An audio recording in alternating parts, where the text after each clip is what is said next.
The Case of the Colorful Critters. A fun story about the mischievous antics of some animals. It has a happy ending. A story written and produced by Mark Antony.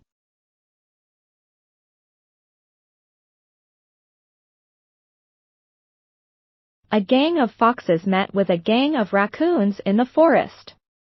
They were up to no good. The gang of raccoons went to a pet store at night. It was closed, of course, and they busted their way into it. They stole bags of cat food and left quickly, disappearing into the forest. The next day, poor Mr. Smith was upset to find his store a mess, and lots of cat food had been stolen. So, he called and told the police. Inspector Doglet was sent to investigate and ask questions to Mr. Smith. That evening the police sent a police dog to come and stand guard. Nothing happened that night. A few nights later, the gang of raccoons went to a different pet store. They broke through the back door and stole bags of cat food again. Back at the police station, Captain Barkwell looked at a map and identified all pet stores in their town. He said, "There are too many pet stores for us to guard. We must find a way to catch the robbers." Inspector Doglet went to some pet stores and put some mud near the doors and windows. He hoped that any robbers would leave paw prints that they could follow. A few nights later, a gang or a raccoon busted into a pet store and stole more cat food. The next day, the owner told the police. Inspector Doglet went to the pet store and found paw prints as he hoped. He considered different animals that the paw prints were from and then concluded they were raccoons. So, raccoons were robbing the pet stores. So, Inspector Doglet followed the paw prints and found they led to the forest. He stayed there until nighttime hoping to catch the robbers, but no suspicious animals passed him. The next night, another pet store was broken into, and this time it was dog food that was stolen. Poor Miss Taylor called the police and reported the break-in. Someone told the owner and the police that they had seen a few foxes acting suspiciously the previous day. A few nights later, the fox gang broke into another pet store and stole dog food again. Captain Barkwell looked at a board of suspects. On the wall, he had a board with photos of suspicious raccoons and foxes. But he needed evidence of which ones were guilty. He told his police force to think of a means of catching the robbers.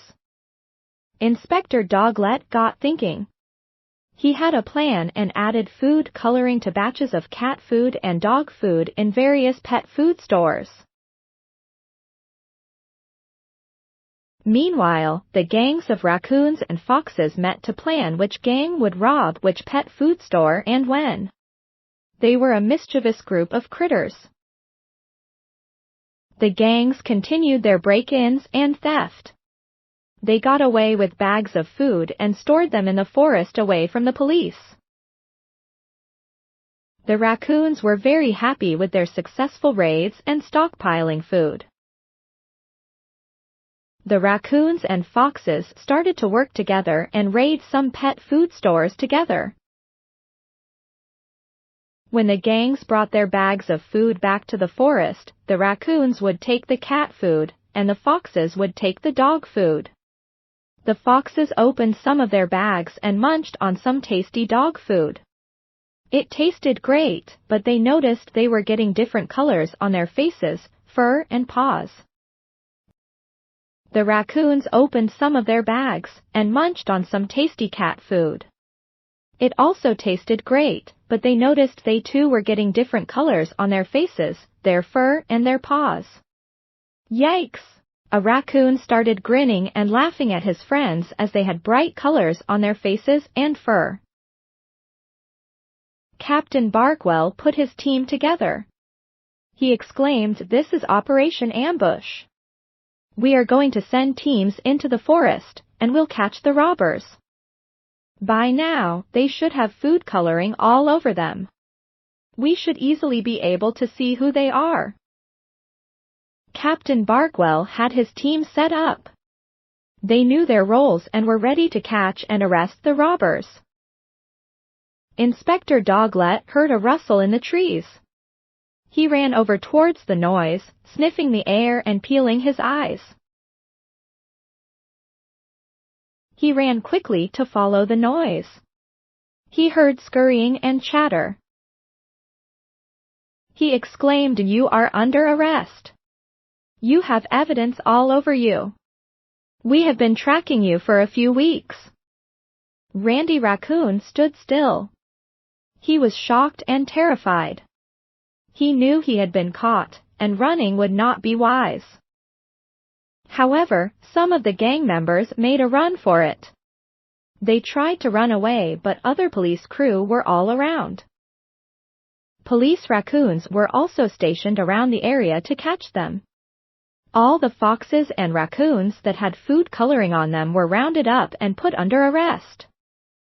All the prisoners were put into the back of the police vehicles and taken to cells at the police station.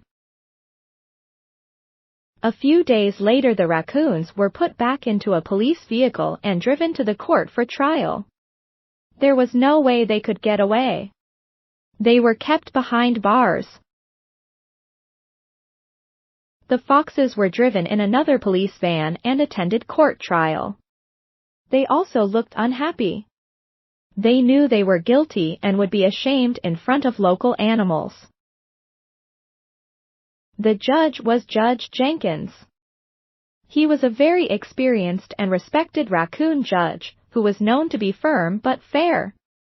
He heard the charges and listened to the police and the prosecution lawyers. The judge stated that these were serious crimes, and due to their robberies, pet food stores were losing business and stock, and local people could not buy enough cat food and dog food. Because of this, some cats and dogs were not getting fed enough. It was a bad time for all. What defense do you have? Gang leader Randy Raccoon stood to address the court. "Well, Your Honor, we didn't mean for other animals to go hungry, nor to hurt the store owners. But we go hungry every winter. We were trying to keep some food supplies for winter when there is very little to eat for us animals in the forest. We are very sorry." Some of the spectators gasped, and a few comments of compassion were heard in court. The judge addressed the court and stated, "You have indeed been guilty of crimes against people and other animals. The court sentences you to 1 month of community service. You and your gangs will work in and clean up all the parks. If you all work hard to repay your debt to society and agree to not rob again, this town agrees to help provide you some food supplies in the winter months." Randy Raccoon stood again and said, "We agree, Your Honor. Thank you from us all." So, for the next month, the gang members had to clean up the parks. They swept and collected any garbage. They collected bits of branches and twigs and put them in for composting by the town. For lunch break, the gangs were given good food portions to enjoy. They really enjoyed helping and working in the park and enjoying the sunshine. They didn't feel so ashamed after all. They were repaying for their crimes and serving the town and being fed well. In the afternoons, the gangs resumed their work. They were driven to clean up more of the parks. At one of the parks, Inspector Doglet came to watch them working. He seemed happy to see them working well. The park staff warden told him that good work was being done. He was very happy with the cleanup, and the gang were very helpful and no trouble at all. Some other townsfolk and animals visited the park and were happy to see such great work being done. Captain Barkwell was delighted. The crime was solved, the pet stores were now safe, the robbers were caught and they did community service. The parks were very clean and tidy. And the gangs were also happy. Case closed. Now that the pet food stores were safe, there was plenty of dog food for local dogs. And lots of cat food available for pet cats. And in the winter, the town helped provide some food to the raccoons and foxes to help them get through the winter. Thank you for watching this happy story. Feel free to watch it anytime.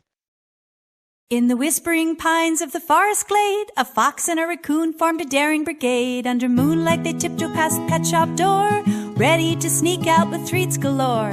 You raided the shelves where kibble was stored,